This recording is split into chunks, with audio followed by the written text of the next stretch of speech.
The judgments you assign to others is the foe you need to lie with when there's no one there to save you from yourself.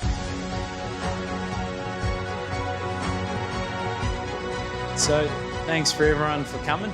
I don't really need to do an introduction because we had our Kumbaya session.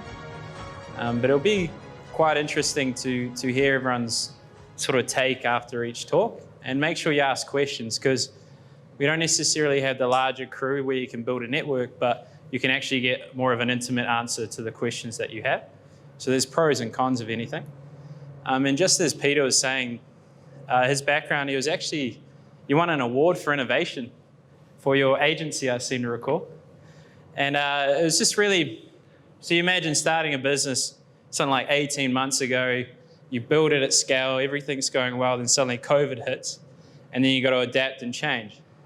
So he's at that stage, and he's still sustaining a good team, so you're doing well. But that's hitting a lot of people in a lot of different ways, and a big part of that is hiring the right people at the right time. And because you think about the turnover costs that you lose with having people come through, also the emotional cost if you're doing a volunteer thing. It's not easy to lead someone it's like flogging a dead horse.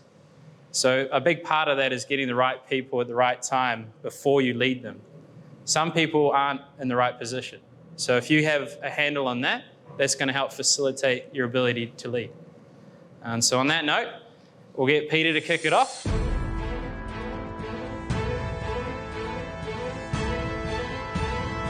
So Lex Recruitments is a company I started sort of, just under 2 years ago now. So I've been recruiting for a while, and I just felt like I could do it a bit better.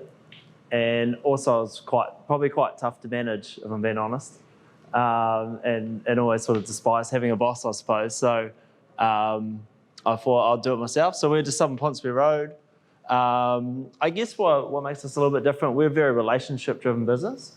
So we're some of the larger agencies like, some of the bigger names like Hayes, Michael Page, Robert Walters and things like that. They're very sort of transactional in their approach. They're listed companies. They're on the FTSE 200 over on the London Stock Exchange. So wildly successful businesses, but I didn't feel that they really sort of fitted the Kiwi mold of doing business, if that makes sense. I think it's we're a lot more relationship driven here. Clients really want that sort of interpersonal touch. So that was a big part of it. So we got 7 people at the moment, and yeah, that's sort of links, I guess. That's me. So I started at Hayes, so went for a while there, and then started Links. And obviously the market pre-COVID was quite hot, so we were able to grow quite successfully in a short amount of time. So we got up to, I think it was 8.5. So we had someone who was part-time. So we did that in a short period of time with pretty much no funding. So it was a good ride, and then obviously COVID hit. So now we're sort of back to where we've got 7 now. So it's not too bad. Like, it's certainly impacted, I guess, the world of recruitment. There's more people losing jobs than there are being hired right this moment. So we could probably chat about that later too, like some of the implications of what's actually happening in the wider sphere at the moment. But what I guess I'll run you guys through today is the 7-step process that we use. This is the process that we sort of recommend our clients use. And I know not all of you guys, from what I can understand, not all of you guys are hiring managers, but it sounds like a lot of you guys are quite ambitious, and you will be doing hiring, sometime in the near future. So hopefully I can add some value as to when you do take that step to hire somebody, give you some sort of framework as to what that could look like. And sort of, I guess it's essentially a best practice. You'll need to tailor it to your own company. Some companies operate at a very fast pace, and then some companies, there's time to extend this process and add more steps along the way. It really depends on the seniority of the role. This process, in all honesty, is probably best for roles, I don't know, sort of anywhere from 60 to 120,000 in annual salary. It's probably where that's sort of at. But the first thing you've got to do is you've got to define the role.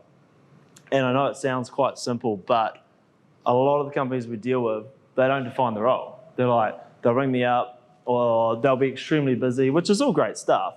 but they don't actually take the time to define what they need. So they say, all right, we need this person. I'm like, what for? And I go, oh, well, sort of like a bit of marketing, bit of HR, a bit of admin. And it's like, well, what do they look like? Where are they going to come from? It's like, oh, I don't know. And it's like, or even larger companies, they'll say to us, this is a newly created role.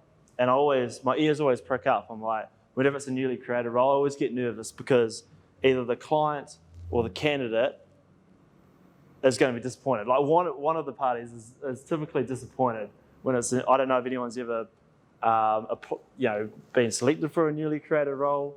There's every time I see it. And I think one of the big reasons is they haven't taken the time to actually define what the role is going to look like, what the job description is, how the performance is going to be measured, what it's going to be measured against, who's going to manage it. I know it sounds, a lot of it's going to sound very simple, but I've yet to find a company that's got it down pat. So that's the biggest thing I think to find.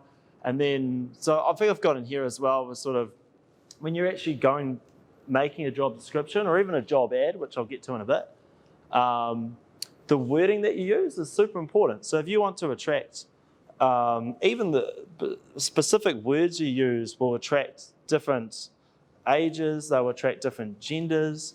The wording and the text you use on a job ad or a job description is extremely important for the person that you want to engage. So you need to have a think about, there's a lot more to it than just putting up a job ad and hoping for the right person.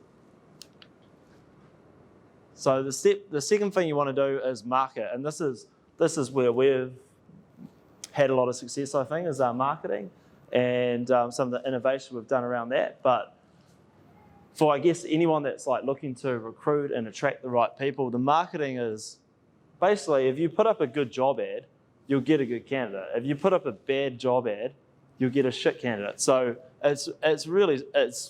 the marketing is where it sort of starts. So candidates are going to see your marketing and they're going to decide within a split second whether or not it's worth clicking on.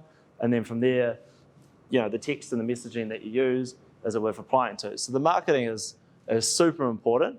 There's a whole bunch of places you can market to. So depending on the role, obviously if it's a professional role, Seeker's a good outlet. Seeker's obviously a really good website. Trade Me is a lot better than it used to be with working professionals. Trade Me is very strong in the regions. So if you're looking outside of, say, Auckland, Trade Me is extremely strong. It really depends on what you're looking for. Facebook and Instagram certainly have their places too with lower skilled roles. I've found Facebook extremely effective. The good thing with Facebook and Instagram, you can hone in on a demographic, whereas on Seek it's very blank, or Seek or Trade Me it's very blanket, whereas the Facebook and Instagram you can set a radius, you can set age groups, you can set interests, so you can get a much closer sort of image as to the sort of market that you want, which is pretty powerful. And if you're a business that's budget conscious, I'd say the social media is a really good way to attract the right candidates. So that's super important. And it's the good thing with the socials, it's super measurable. You get all the stats, you get all the data, you know exactly what you're paying for. Whereas sometimes with the Seek and the Trade Me, you don't know, it's quite expensive, you don't quite know what you're getting.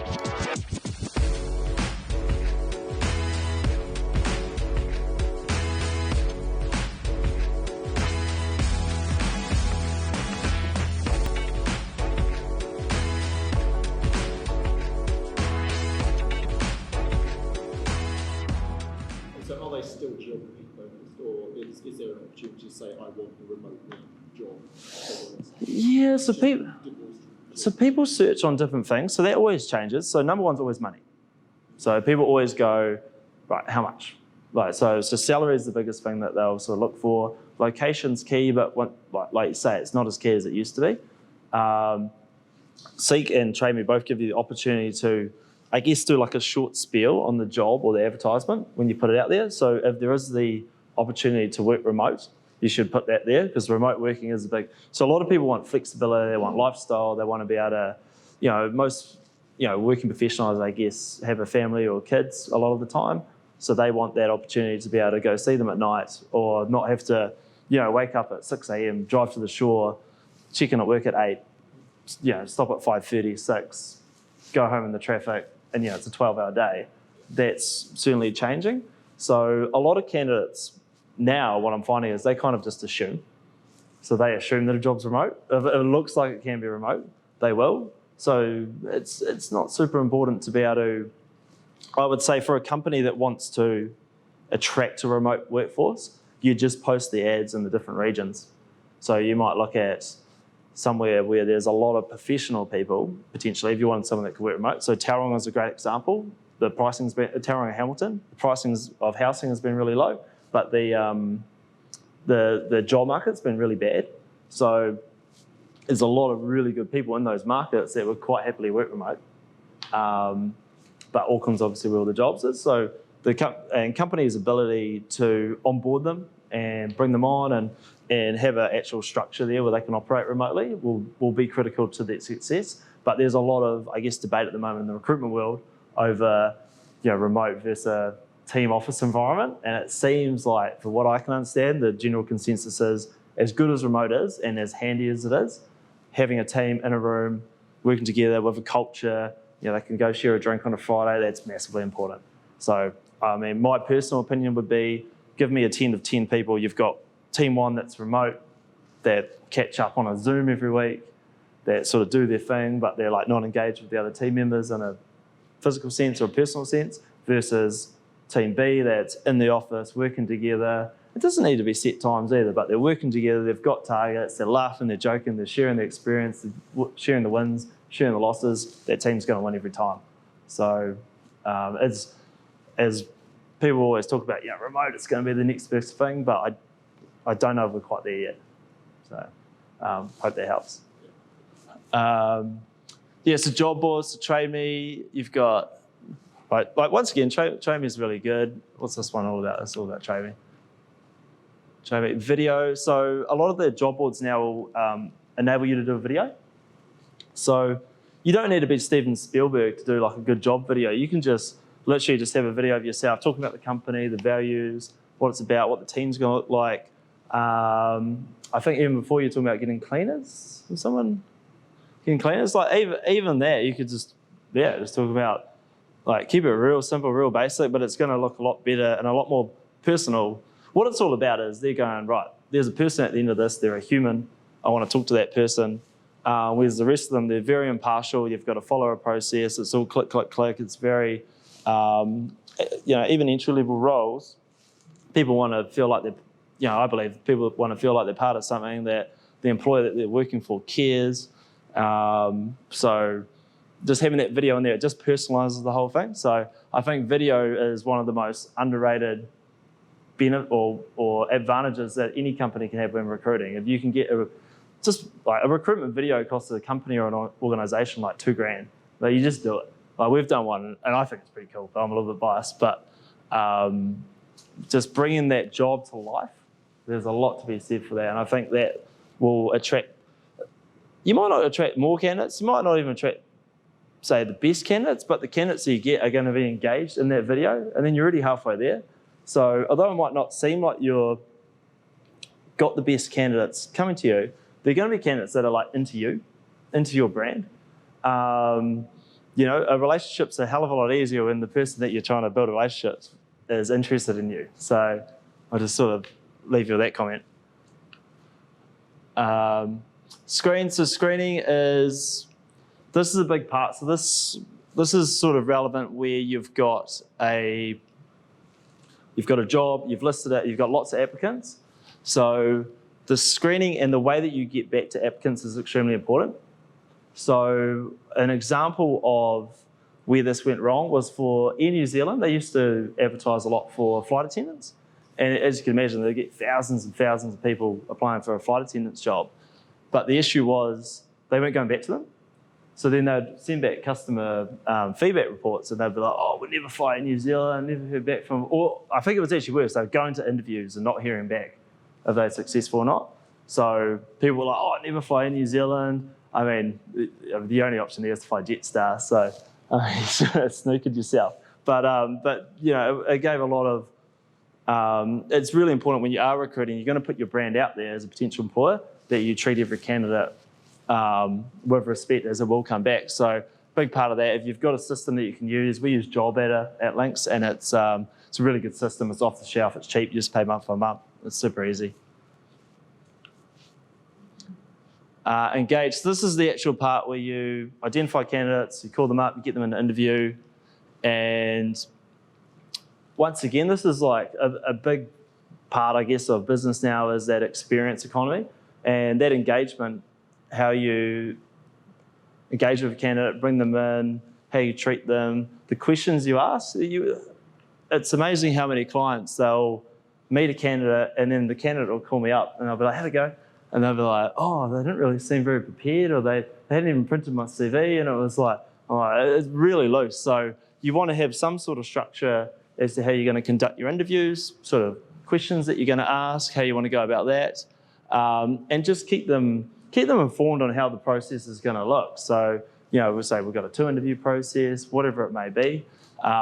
Once again, I think it's a little bit like the first slide that I had. It sounds simple, but I really see it done correctly, and it's a massive part of, once again, on how a potential candidate, whether they're successful or not, it doesn't really matter. It's how they come away from your business, how they're going to discuss it, how they're going to talk about it. The amount of business we get, even when it's like someone's not successful, and we just ring them up and tell them, and sometimes you feel a little bit like the Grim Reaper telling someone that they're unsuccessful with the job, but just by doing it, the amount of respect you get and the amount of I guess goodwill that it does for your brand is super important. So even though it's not like the nicest thing to do, you've got to let people know that they weren't successful. And it's all just about managing the experience. 5 is ensure. I mean, this one's pretty obvious as well, but honestly, it never gets done. So you got to take your reference checks. You got to call people up. We're in such a connected world right now as well, where it's, someone might apply for a job and you can look at them on Facebook or LinkedIn, and you can see other people you're connected with. So it doesn't have to be the old school, call a reference, ask a bunch of questions, fill out the form type thing. You can sort of learn and see a lot about people. So I'd actually suggest anyone as well that's looking for a job, try and keep your social as minimal as possible. I actually had a candidate get rejected this week because his social was like, he was doing deadlifts and he was in his undies and he was doing all this weight loss stuff. It was like, there was nothing wrong with it, but it just freaked a lot of people out. So you just got to be careful when you're applying. Not saying that anyone here would do that, but just be mindful when you're looking for a job. Keep your social print fairly low if you can. Do the psychometric testing. This is a big one, and I see it quite often misused, I think. People use it to say yes or no to a candidate. I think psychometric testing you use between. So you go first interview, psychometric test, second interview, and ask people questions off the psychometric test. So whatever psychometric test comes back with, and it'll be different depending on which one you got. There's like DISC profile you can use, there's Myers-Briggs, there's a whole bunch of different ones. They're all like quite good. I think they're all much of a muchness as well. I think they come from the same place. But if you can look at the role, do the first interview, ask questions about them, and then look at the psychometric test and then compare it to the role. So, it might be a really creative person that's very outgoing, and then you're going to put them into an administrative role where they're going to be sitting, putting numbers into a keyboard all day. It's not going to be successful. So that's where you want to use the psychometric test. It's not to say yes or no, I don't think. It's to see where the strengths and weaknesses are and the suitability for the job. I think, once again, really powerful tool, but very commonly underused and not done properly. And then obviously, if you want to conduct background checks, if you might have a job that needs a criminal background check, and it's often the people that you don't think are going to have a criminal background that do. So you got to keep an eye on that. Close. So when you actually, I think this is another reason why recruiters have a massive place in the job market, is because we have a much better ability to close the deal. And what I mean by that is we present the offer, we negotiate the offer before the offer even comes. So often a client will look to lowball a candidate, and I'll say, what are you doing? I'm not presenting that. We've been discussing this amount the whole time. Now you're going to present this. This is going to put a sour taste in everyone's mouth. Stop it. So actually presenting an offer. If it's obviously a low-skilled role, it's not as important. The wage is probably set on the job ad. It's probably like, it's a painting job. It's $25 an hour, done. That's cool. But for roles with a little bit more, I guess, seniority, you've got to be careful about what offers you're throwing and that needs to be discussed when the candidate's going through that process. So really important that you make a good offer, a fair offer, I feel. And this is where you need to be flexible, expect some negotiation. Everyone's going to have, particularly when you're at a point in your career where you're actually really good at what you do and you can say no to somebody, you're going to have some negotiation there. You're going to be able to, you might want different hours, you might want a different bonus structure, you want a sign-on bonus, there's a whole bunch of stuff. So you want to make an offer that sort of, resembles all that, I guess. So that's really important. Once again, this goes really poorly, like when clients do it ourselves, which is why I think we have a place in the market as recruiters. But I'm sure there's cases all over the place where it's not done well. And then finally, you've got to prepare. So the amount of times when people just turn up on their first day and they're just like, they don't know who they're talking to, they don't know where they're going, they don't know like what's happening. And it's probably not even jobs, it's probably like schools, unis, whatever, like people just turn up and there's no preparation. And I think you see a lot of the time where people have gone to all this effort, all this expense to recruit somebody really well and then blow it out here where they've not prepared. It's not too hard to get somebody's email set up, prepare some business cards, if there's a uniform, get that sorted. And then a really great thing to do is have a look at how that first 90 days is going to look. So they know that they'll be meeting here, they'll be doing here. I would say like 10% of companies do a 90-day review, if I had to guess, which is really low when you think it's like actually written in the contract, there'd be a 90-day review, whether you keep your job or not. Once again, I see very little structure typically in this part of the process. So once again, and this makes such a massive difference. If you get this right, particularly as well, like the end of that first week, have drinks. We normally have like drinks or lunch or something like that. It makes such a massive difference. They feel part of the culture, they're welcomed. To be honest, that first week's everything. You get that right, sit in the platform, they'll thrive. If not, your place just looks unorganised. They're like, what am I doing? What have I done? And it's the first 90 days where things typically go wrong. So you must monitor that really well. So we've got a bunch of stuff in here as well about different bits and pieces there that you can do. So yeah, I think that's pretty much it.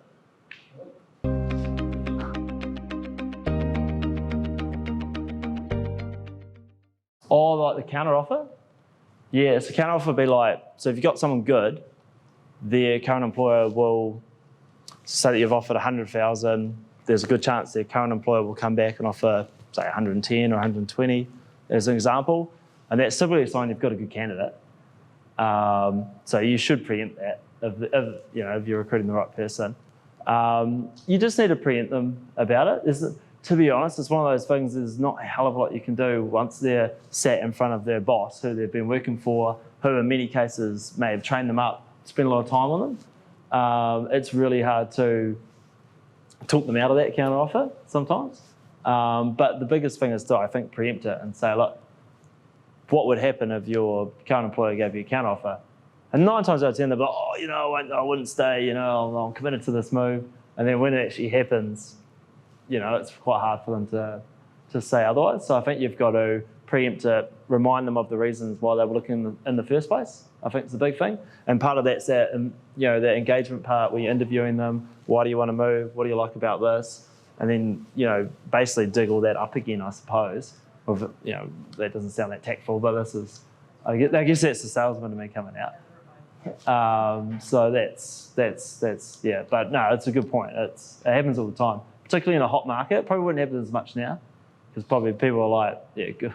It's like another less, fed off the bottom line. But certainly before, I used to lose countless deals to counter offers. So yeah, it is.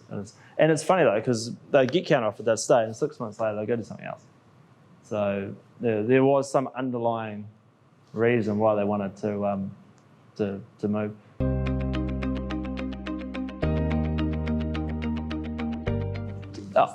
I think it's time, particularly in business. If someone's hiring, it's because they're at a capacity and they need to add to that capacity. So speed and that's why people don't really follow the step process that we have. And you can add or modify that process to whatever suits your business. You can add more in, you can probably take some away if it's a more simple job.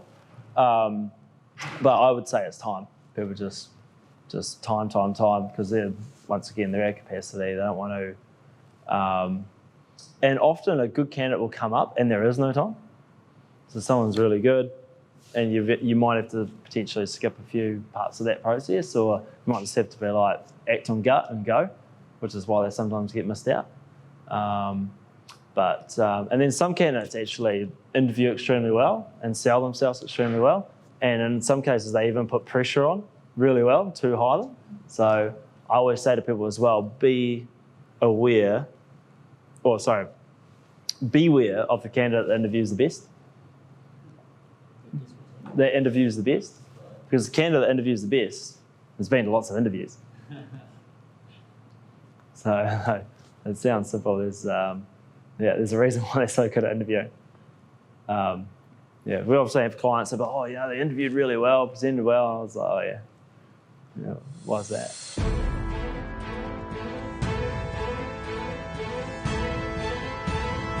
So this is about leading from the inside out. And so I'll tweak it a little bit based on what people are saying, from the experiences with dating organization, a leadership coach that's not going to heckle me, and obviously the commercial side of things, the cleaning side.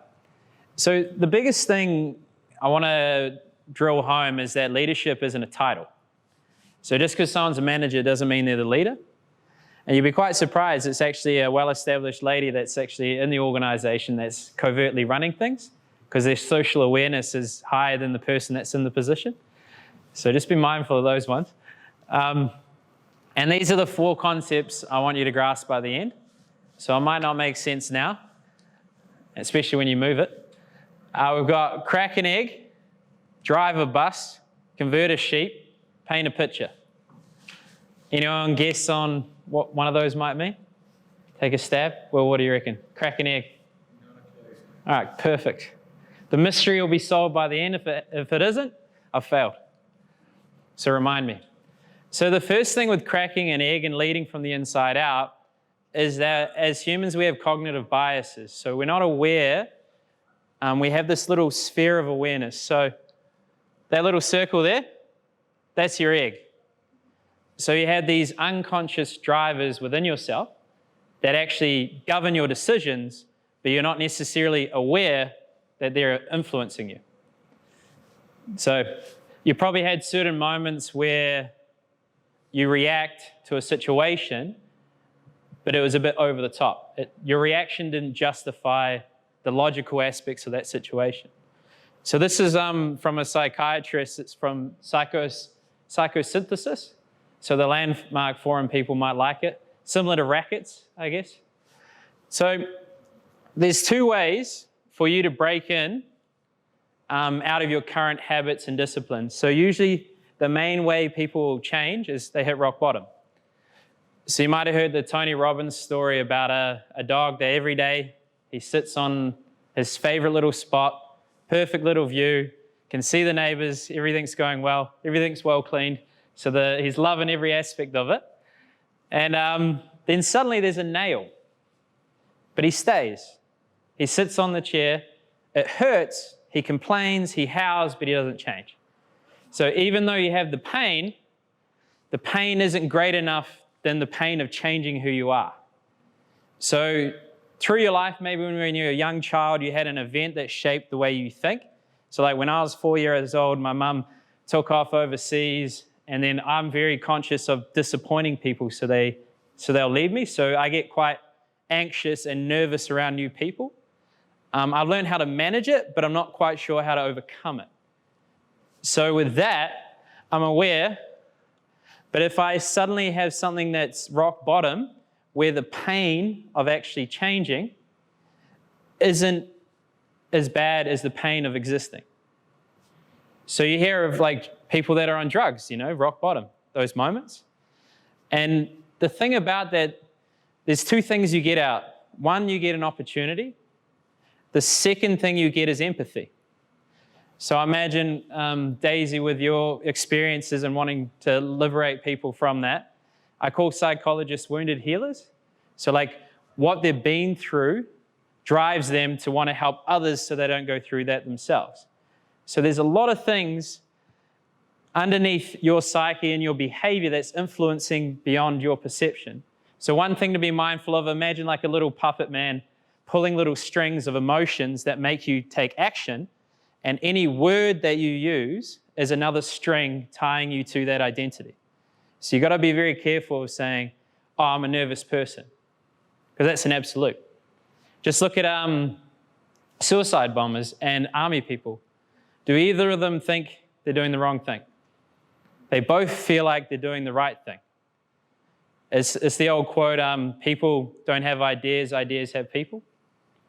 So that's the first thing I want you to be aware of, is that a certain instance you'll want to blame. You want to blame the horrible cleaners in your organization or the horrible people working on the websites, and you want to say it's all their fault, but there'll be certain subconscious drivers that are influencing them through your mannerisms, through your expectation. You may be being nice, but actually they feel that you're being mean. So the first thing to leading others is lead yourself and understand it.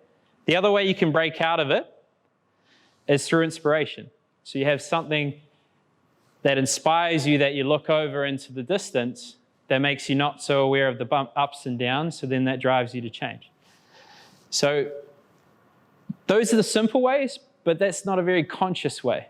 So what if there's a conscious way to have a bit more influence on who you are? I'm sure everyone would want a bit more control over their lives. Fair? So the next one is, how do you expand your egg? So the first thing is document. Like Carl Jung, he talks about there's a shadow of your psyche that controls your life, and it's the negative aspects of it. But the thing about shadows is they can't exist in the light. So if there's something like evidence that overweighs the actual perception of the shadow, then it's hard to believe in it. So if you document, in business they say the numbers don't lie. So in a I guess a social interaction, you need to find a way, either someone else, their perception of how you're behaving. You could have voice journals, a way to document your emotions and actually finding, I guess, certain things you're overreacting. And the second thing, once you have the evidence, is you got to follow the truth. Has anyone heard of the saying, the truth hurts? It's true. It's true emotionally too. So if you have a choice between you're in a crossroad, you could go this way, you could go that way. Whatever one has emotional resistance to a degree, not logical resistance, that's why you got the documentation, but emotional resistance, you're actually closer to the truth. So that little egg is shaped by experience, but you can reshape it with new experiences. So if suddenly, like with me, you feel like anyone, old, young, they scare you, you need to get reassurance to prove that wrong, that people are actually nice. So what you can do is you have social momentum, little incremental things that you do, like a high five, and then they reciprocate, slowly teaches your brain that it's okay. So you've got the documented evidence that is hard for the shadow to exist because you're shining light on it. If I'm getting too woo-woo, just let me know. I just like psychology. The second thing is you need to feel it. So the whole reason the puppet master is influencing your life is because they haven't been accepted or understood. So in Epictetus, he says that man doesn't suffer by crisis, but by his interpretation of it. So COVID, we can't help. Our interpretation, we can help. Even chronic pain, my friend was a doctor, he did a study, and he found that chronic pain it's more likely that pain becomes chronic based on your interpretation of the pain at the time. So your mental dialogue actually adds to the pain. So the most important thing is when you're experiencing a potential crisis is you make it understood. You don't push it down, you try to ride through it, and when you ride through it, it gets a little easier to control. The second thing, as I say, the last one is prove it. So you've got to prove it wrong. You've got an egg that's been built from an experience, so you need to give other experiences to counteract that. So I talked about it before. And the other thing, I don't know, it's fair to say probably everyone here has had ups and downs. Is that a fair assumption? Yeah? So do you notice when you're down that you're a little bit more cynical, a little bit more judgmental, a little bit more dismissive of people? So I sort of had this idea is that the judgments you assign to others is the foe you need to lie with when there's no one there to save you from yourself. So that's a lot of unnecessary words. But the idea is that when someone, let's take me as an example again, if someone does something silly in front of people and I judge him or her, that moment that I do that very same thing, I'm going to hear that echo in my head. So because I judge them, I'm going to assume when I do that, they judge me. So if you actually want to understand people and be more forgiving of yourself, actually try and be less judgmental of the actions they take. Is that making sense? It's always hard to stay awake at like 7 o'clock at night. And then the final thing, there's a few more things to get into, but we had someone, so you had people in your organization as a team leader that they were quite hard and unruly to manage. And you try to give them discipline, that sort of thing. And a lot of people, they look in an organization as a person is a what or a how.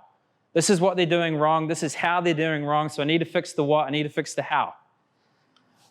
But why are they doing it? What is their egg? What are their unconscious biases? They could actually be influenced by their subconscious, and it's not consciously trying to stick it to you. They actually feel helpless. They lose a certain level of free will. So the first thing you need to do is not try and solve the what and the how, is to understand the why. And the more you understand people's why, the less you judge them. Because we're all just the sum of the experiences that we've had. Some things we do. I do stupid things. I say things I shouldn't. I upset people. It takes them a while to get to know me, and then we get to understand each other. I'm not a bad person. I just say stupid stuff. So you want to understand why. And funnily enough, when people hurt you, because they will, if you understand why, you can forgive them. Because, I mean, if you hate or have some sort of negative feeling to someone else, it's like drinking a poison and hoping they die. It's like, what do you expect? Like, they're over there, they don't care. And here's you hating them over and over, creating endless sort of perceptions. And by the time you meet them, you've had like 10 different conversations and you're already judging them. And the other thing in an organization is you want to learn how to drive a bus. Does anyone actually know how to drive a bus? Okay, good, because I'm not going to teach you. This is about a vision. So I think Viktor Frankl, Man's Search for Meaning, has anyone heard of that book? Yep. So for those of you that don't know, he was in the concentration camps during World War II. So probably the worst human suffering spiritually and emotionally you can ever experience. And this is his quote: "Those who have a why to live can bear with almost any how." So no matter how much you want everything to be perfect and bubble wrap your kids and protect them from the bullies, I'm a big advocate is don't protect your child from the bullies. Teach them how to deal with the bullies. Sometimes they can influence the bullies. Sometimes they can just influence their perception. So in an organization, when you hire them and bring them through, you want to understand their vision, their values, and why, and what their vision is, and you've got to have a vision. Like, how many of us here commute to work just by the bus? Yeah. Would you, if you're running late for work, would you get on a bus that didn't say where it was going? Yeah. Well, that's most organizations. So why do you expect someone to buy into a vision when you don't have one? So same idea. And team culture, does this look familiar in an organization? There's a lot of words and everyone reads the words, but most management is ego-based. So they're trying to prove to you that they're worth something, or prove to themselves or their peers, and like you do something great and they take credit. So it's top down. It's also fear-driven. So to motivate people when all you're giving them is your selfish pursuits, you have to invoke fear, like a dictatorship, you know? Greg, our boss, is an advocate for the benevolent dictator, he's benevolent, so I'll give him that. And it's competitive. Everyone thinks competition is a great thing. One of the lessons I learned in commission-only selling was I was competing with the people in the same organization. So I was handicapping them so I could do better. The other thing that does is it builds scarcity in your mind. Why are you competing with someone if you're so abundant in the opportunity? It's actually coming from a place of scarcity. So in that case, from a value-giving leadership, you want it to be collaborative and process-focused. Because you can't help the results all the time, especially in selling. No matter how hard you try, you're going to have great days, good days, bad days. So you want to make it process-focused because that's within their control. That's what you reward them for. You don't say, hey, you just made 10 sales, congratulations. It's like, no, consistently every day you put in the effort, you're executing on what I'm saying. This is your reward. And once again, to tie in with Peter, is obviously you need the competency as you're talking about, but you want to hire someone whose vision fits into your organization. So we talked about motivating people. A big part of that is the hiring. So you want to understand when you're interviewing them, similar to a business, what you solve with them, you actually understand their values and their vision. You don't talk about website gadgets too much. That comes later. Same thing with your staff. So when you interview them, you ask what they're trying to achieve, even if it's part-time cleaning. Some people may want to be the Mary Poppins of the world, you know? It doesn't matter. So if you understand their vision, you want to make sure it lines into yours. Because there's going to be a point where they are unsure if they want to stay with you or not, and you want to come from a positive intent. You actually want to help them. They feel that, and sometimes the advice is, hey, this isn't your vision. You need to go. You're a great worker for me, but it's not right for you. And that's what it's about, being a leader. Convert the sheep. So I have a tendency, last time I did one on selling, I spoke for an hour. So I'm not going to do that to you. But we're on the third point. Convert a sheep. So most leaders in an organization or a corporate, their goal is to stop you getting higher so you don't take their job. So to convert a sheep, you actually want to lead people to lead. And I like, I can't remember his name, Rob Dalio. He wrote a book called Principles. And every single person in the organization, so he's a billionaire, every single person in the organization, he hands them a baseball card. So we've got Peter, he's really good at swinging at home and closing the deal. So when we talk about that, Peter's got a lot of points there. We've got to listen to Peter. And we've got Grant, he's really good at, seeing the bigger picture. So we've got to get Grant to start talking about things involved in there. So it's not that you're management. It's not that you're the CEO. It's what is the competency of the staff around you. And the problem with that is you hire people that think differently from you. So they piss you off all the time. Let's be honest. Someone that thinks differently from you is going to be frustrating. But that very person is going to be the person that changed your organization before COVID happened. Like in our organization, there's a lady, she's very good at compliance. She's very good at looking this way and focusing on the details and the systems and is quite pessimistic, blah, blah, blah. And I didn't think COVID was going to be a problem. She did, and she took initiative. She saved us. And my egg is I don't like feedback. I don't like feeling judged. So when I bring an idea, she'll tell me everything that's wrong with it. I need to hear it. I don't want to, but it's better for the organization. So convert a sheep. So the first thing when you bring someone in from the first week is that you want them to contribute to the way you behave. So you sit them in the organization, you say, what is your expectation of me as a leader? What do you want from me? And then you say, okay, this is what I expect, blah, blah, blah. Okay. If I do that, what can I expect of you? And then they just start, you'll be surprised, they start offering more than what you would expect. But once again, you've got to demonstrate it. So in the first week in an organization, I agree with Peter with having the structure and system. I think also as well, it's really hard to turn the ship once it's going. So as soon as it leaves dock, you want to make sure it's streamlined and you set up the behavioral aspect straight away. So in selling, we talk about the salesman will do 80% of what the leader does. And once again, we're process focused. So when you have someone new, that's the hardest cleaning service you've ever done. You know, that's the best cleaning service you've ever done. And that's the expectation set. You protect them from the shitty people in the organization. If there are shitty people, maybe they should go. Hire slow, fire quick. No one's winning. So you want to make sure they're around the best salesman, for example, so they see it's possible. Because a lot of people have self-doubt. They also see what's expected. And by the time they get to the second week mark and they're around people that aren't too good, they've already created the mindset. They've got their egg. And it's quite hard to change it. Making sense so far?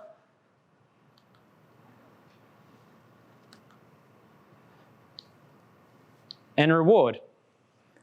And once again, it's rewarding the process, not the result. And then support. Support sometimes is telling them they're dumb or telling them they're fucked up. Or some people, their egg is they need to be told off. Otherwise, they don't do anything. And I ran out of time, but I'm going to keep rolling.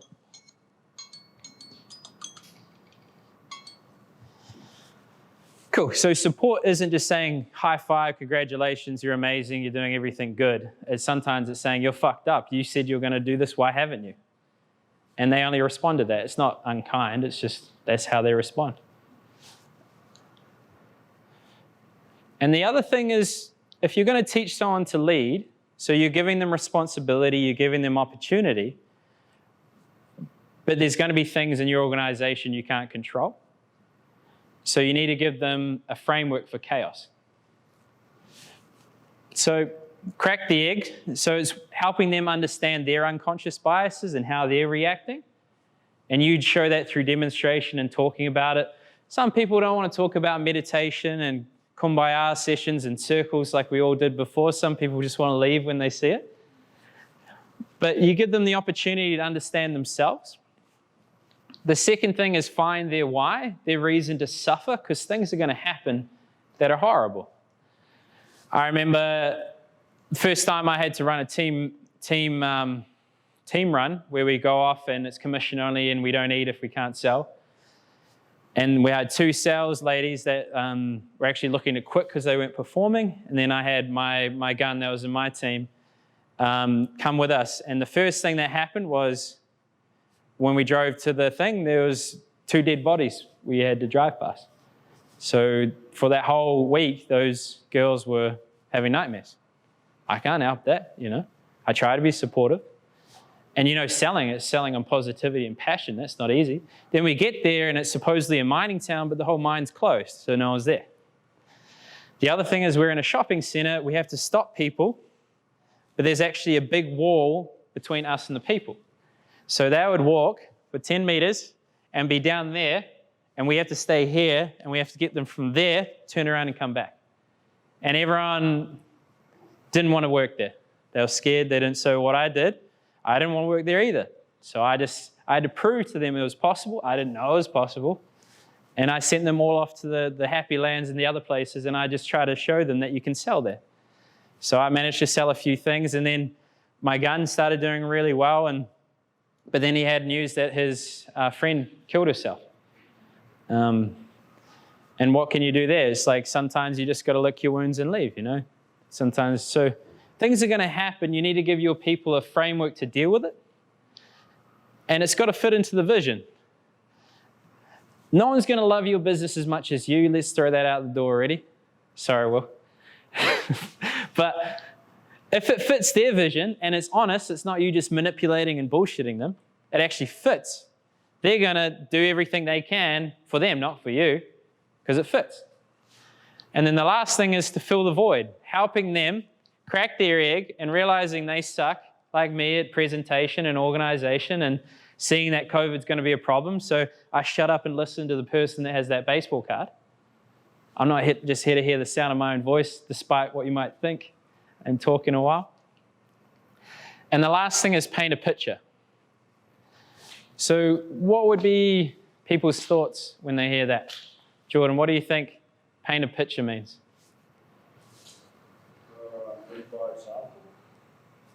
All right, pretty much.